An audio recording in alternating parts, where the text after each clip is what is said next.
Witam Was bardzo serdecznie. Jesteśmy na placu w firmie Korbanek. Dzisiejszym tematem będą maszyny używane. To, co mamy ciekawego do zaoferowania. Ciekawe. Witam Ciebie, Pawle, bardzo serdecznie. Witam. Witajcie. Co tu ciekawego dzisiaj? Oj, powiem Ci, że to jest wynalazek. Wynalazek. To jest wynalazek. Ale takie pytanie, przepraszam, nie będę złośliwy dla Michała, nie? Jaki to jest rocznik? No to jest rocznik 1980. Ja Ci powiem, on jest o rok starszy z Kubaniec ode mnie, nie? No to widzisz. Także nie? jego narodziny, że tak powiem, prawie się zgrywają z moimi. Nadal jestem starszy. Ja wiem, że specjalnie próbujesz ściągnąć maszyny na plac, które będą starsze ode mnie. Próbujesz, ale jak najbardziej. Ale ciekawy model. Ciekawy model, drodzy Państwo. Jaki on ma header? To jest kombajn produkcji Massey Ferguson, pochodzi Dokładnie. z Francji, a jeśli Twoje pytanie tutaj o szerokość headeru, to mamy 3,60. Niby niezbyt szeroki header, ale kombajn... Kombajn jest, Ci powiem, ale podejrzewam, że to jest skorelowane, jeżeli chodzi o header i kombajn. Oczywiście, że tak, ale zaskoczę Cię w kilku miejscach. No. Mimo, że na przykład stosunkowo header jest niewielkiej szerokości, bo 3,60 metra, Tak. natomiast spory silnik, bo o mocy ponad 100 koni, O, ale co ciekawe, tutaj mamy 6 wytrząsaczy. 6 wytrząsaczy. 6 wytrząsaczy, słuchaj, tak. I Czyli powiem, to tak mniej więcej kombajny po 300 koni. po 300 koni dzisiaj. Aczkolwiek te wytrząsacze, nie oszukujmy, są nieco węższe niż... No bo pamiętajmy, że liczba wytrząsaczy to tak nie do końca jest właściwa, tylko chodzi o to, żeby była powierzchnia. Dokładnie. Nie? Ludzie się troszeczkę łapią na ten myk. Dobrze, że to podkreśliłeś, Paweł, bo sugestia ilości wytrząsaczy to mówi, o Jezu, jaki ten kombajn musi być wielki. Nie? A różni producenci różnie to wykorzystują. Dokładnie. Czasami mają 5, ale mają dłuższe wytrząsacze. Dokładnie. Czasami mają 6, ale wtedy na przykład krótsze. A też i węższe same w sobie, są drobniejsze. Tak. Każdy producent ma swój patent, że tak powiem, Dokładnie na sposób tak. separacji. Dokładnie tak. A tak naprawdę najbardziej istotne to jest zespół omotowy i powierzchnia sit. Dokładnie.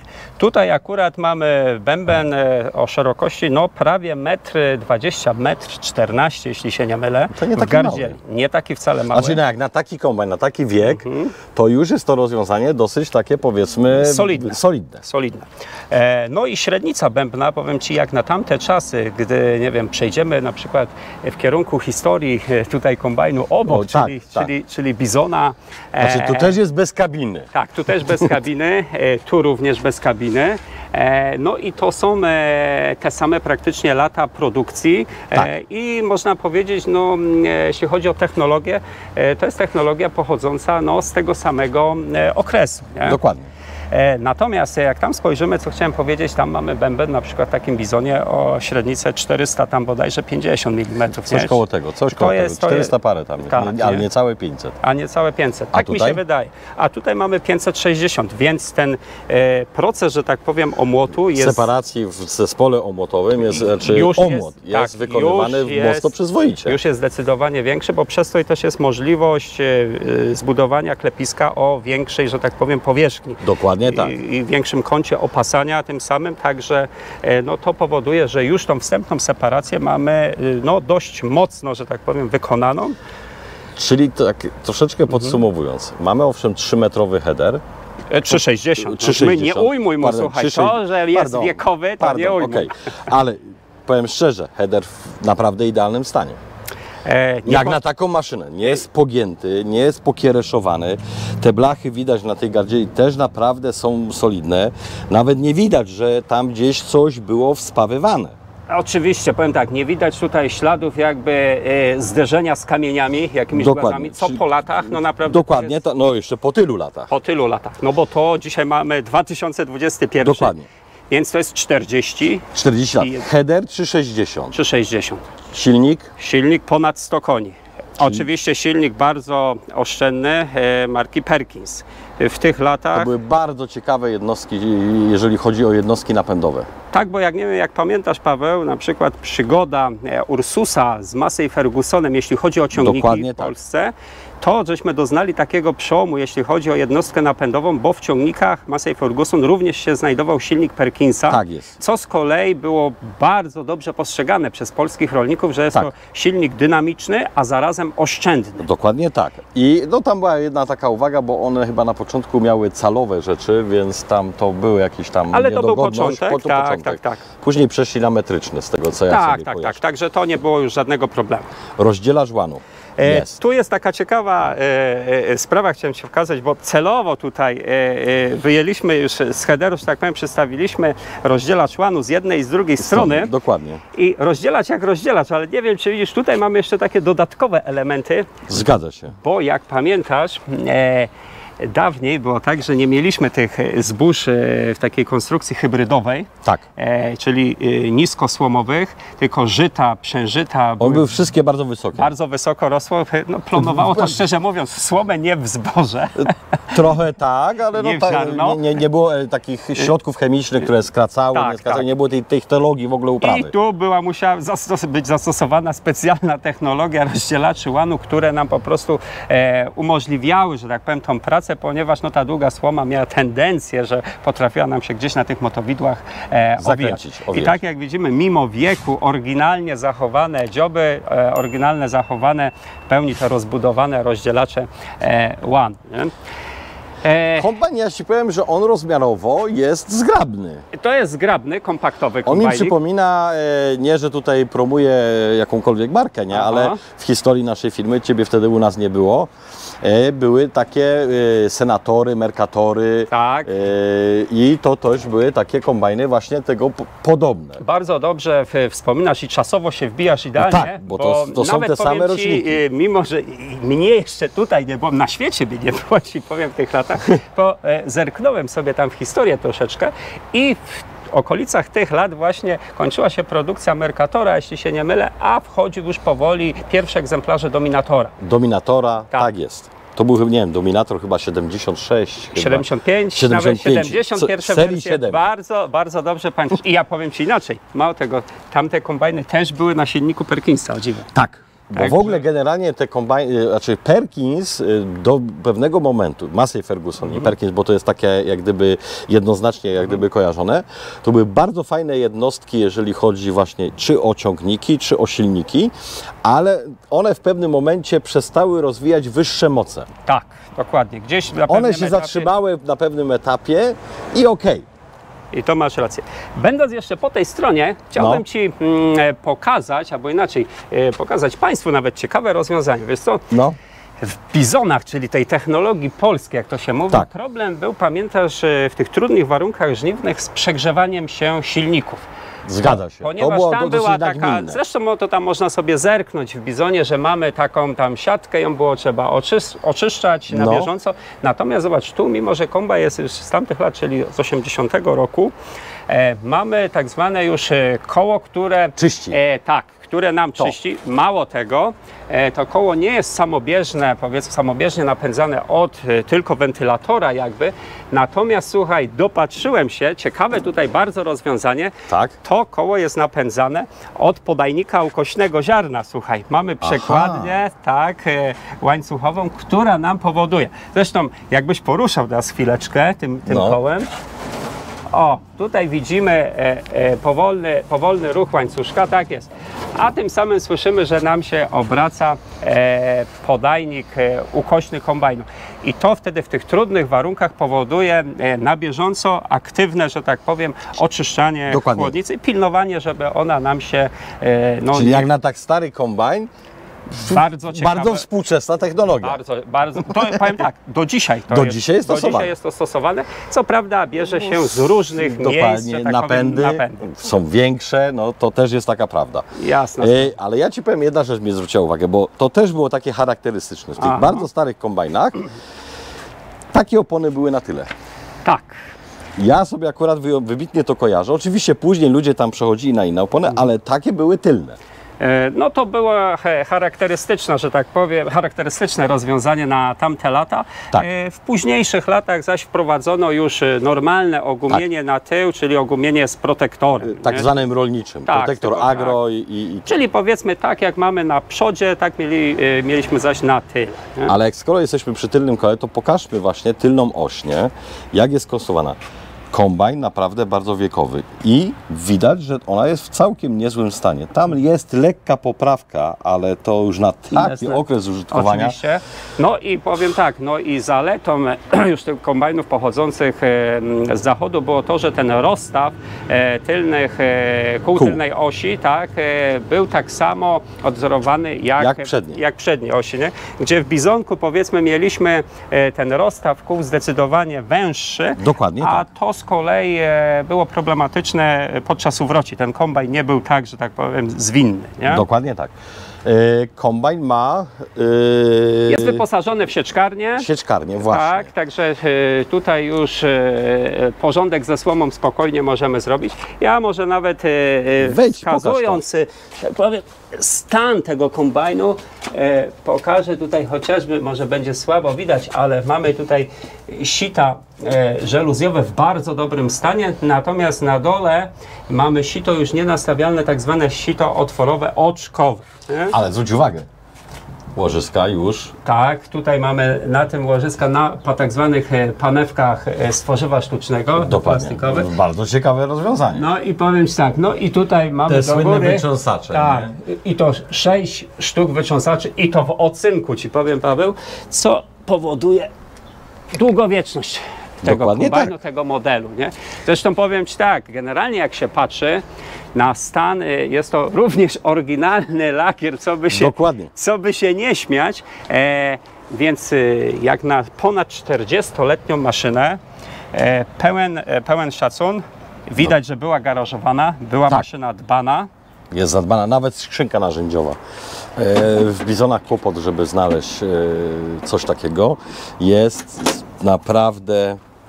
No i coś tam jest. Nie? Coś tam jest. Coś tam jest, nie? Ale fascynują mnie też te schody. Zwróć uwagę, nie? Są szerokie. No akurat ja na siebie patrzę, nie? No bo sam jestem szeroki. Pod Ciebie zrobione. Pode mnie. I zobacz, zabezpieczone, żeby tutaj nie było żadnego uszkodzenia. Poręcz. Ja Ci powiem inaczej, bo to jest taka tutaj specjalny patent Maseja zrobiony. No. Bo to jest taka wersja, że sobie wchodzimy i tak dalej do pracy polowej. Natomiast na transport my de facto te schody możemy, słuchaj, złożyć i wtedy tak naprawdę tą całą osłonę, tu balustradę pociągamy. Siłownikiem. Tak, pociągamy, ale to zadziała, jak jesteśmy na miejscu, że tak powiem, operatora, sprzątamy to ładnie i mamy, że tak powiem, zwężony kombajn przygotowany do transportu. Będąc jeszcze tutaj na dole, Paweł, wracając tak de facto do headeru, bardzo ciekawe rozwiązanie i specyficzne można powiedzieć, bo header ma swój własny układ hydrauliki, czyli swój zbiornik, swoją pompę hydrauliczną i powiem tak, głównie służy to do napędu motowideł, które, że tak powiem, mają napęd hydrauliczny, nie? Poprzez hydromotor. I nie, ale zwróć uwagę, nie? Bo to nie wszyscy tam już wtedy wiedzieli, że napęd hydrauliczny to muszą być odpowiednia średnica węży. Tak, tak. Nie, że mała, żeby się nie grzał olej, żeby uniknąć takiej sytuacji. Też przeniesienie tego napędu tutaj też powoduje, że to jest inne zużycie, pobieranie mocy. To swoją moc pobiera, ale w miejscu, powiedzmy, oddalonym od komory silnika, tak jak obecnie wszędzie, już wszystko jest przy komorze silnika, są tam te silniki hydrauliczne, inne rzeczy, to się robi dosyć duży kombinat hydrauliczny. Dokładnie tak. To jest jedna z bardzo ciekawych rzeczy. No i wiadomo, plus takich przekładni to jest to, że to jest ciche. Bo jak mamy przekładnie łańcuchowe, zębate, no to wiadomo, że jakiś tam hałas wydaje. Dokładnie tak. Jedna jeszcze z ciekawych rzeczy, która mnie tutaj zainteresowała, no niestety nie pokażę, ale pamiętasz, w tamtych latach w kombajnach typu Bizon i tak dalej, jeśli chodzi o napęd kosy, mieliśmy tak zwany słynny targaniec targacz, Tak. zwał jak zwał. Tak. Wieczny problem było z główką tak zwaną targańca, jest, ponieważ jak ona tylko zabrakło jej trochę smarowania, od razu się grzała i rozpinmandalała się, tak się wyrażę. Nie, dokładnie, ale nie, bo to było w ogóle takie pięta achillesowa, tak szczerze mówiąc. Takie no, rozwiązanie niezbyt do końca Ale inaczej, szczęśliwe. wymagające bardzo precyzyjnego, bo jak, nie oszukujmy się, jak ktoś, pardon, że tak mówię, tego nie oszukujmy, ale jak ktoś dba, to jest. To jest. A tu Ci powiem tak, Paweł, nawet nie masz za bardzo tam dostępu. A wiesz dlaczego? Bo tutaj już mamy przekładnię typu Schumachera z tamtych lat. 40 lat temu. 40 lat temu, słuchaj, także zupełnie ta kosa inaczej pracuje, płynniej nade wszystko,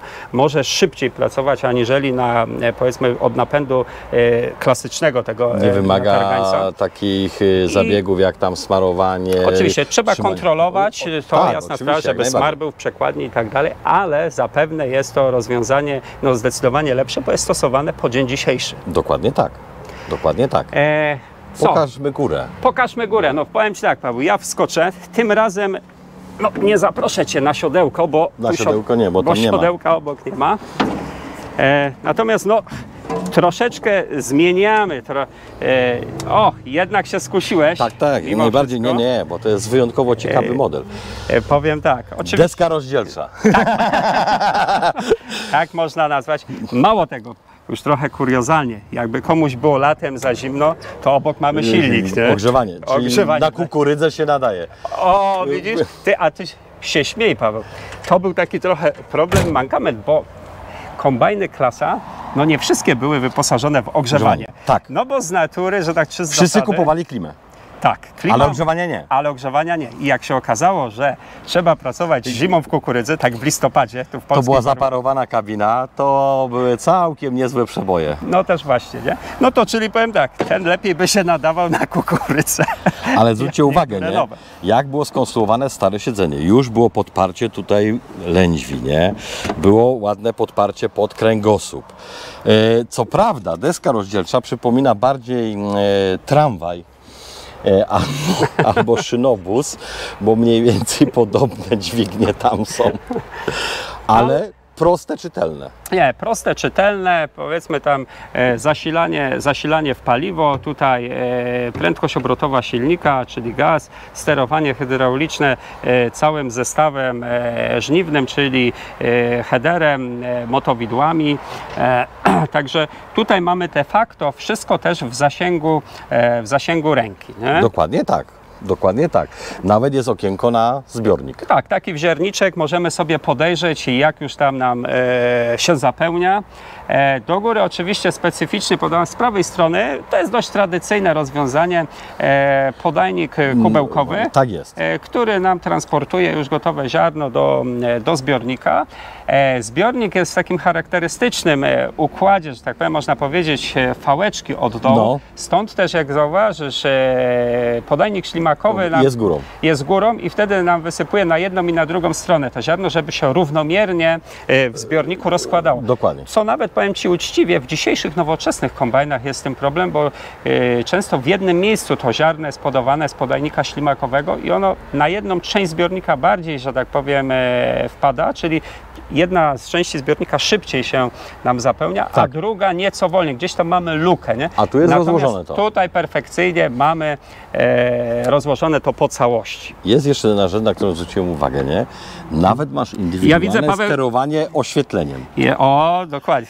Niby nic, nie? Niby nic, ale czasami można o zmierzchu, można to przesunąć no sobie. tak jest. Dokładnie, góra, dół i powiedzmy tak, to wszystko z tamtych lat. Ja Ci powiem, ja tak się przesuwam tu co kawałek, Ty chyba chcesz tutaj sobie zasiąść, Paweł? Nie, bez przesady, ale, ci powiem tak, powiem szczerze, że... Ja nawet jestem w stanie tu bryknąć nieco wyżej, zwiedzając dalej tą maszynę, ale Tobie tu zostawię miejsce, także jak chcesz, możesz sobie... Ja sobie usiądę, bo to Usiądź sobie, już kawał chłopa, ale zobaczcie. kawał chłopa. A poza tym, Paweł, mamy już teraz co? Końcówkę Trochę lipca. skrzypiało jak usiadłem, no ale... O Boże drogi. Także mamy końcówkę lipca. Ostatni moment na zakup maszyny żniwnej kombajnu. Tak. Ostatni dzwonek, Szanowni Państwo. Także z tego tutaj miejsca serdecznie zapraszamy do odwiedzania strony www.korbanek.pl. Maszyny nowe i używane. Tam mamy sporo maszyn, właśnie sprawdzonych maszyn, trzeba dodać, pozyskanych z rynku wtórnego. Takich bezpiecznych, takich, które mają jakąś historię, wiemy jaka jest historia, mamy świadomość, że nie jest używana maszyna zastawem bankowym czy coś takiego, bo to też jest dla Państwa ważne, żeby takie rzeczy były jak gdyby sprawdzone. A nade wszystko, no tak jak żeśmy ostatnio zwrócili uwagę, prezentując John Deere'a serii W, a dokładnie model 540. Dokładnie tak. I w jakim stanie to jest, jak zachowane, jak to było użytkowane, no ale to mówiliśmy o kombajnie tak naprawdę 8-letnim.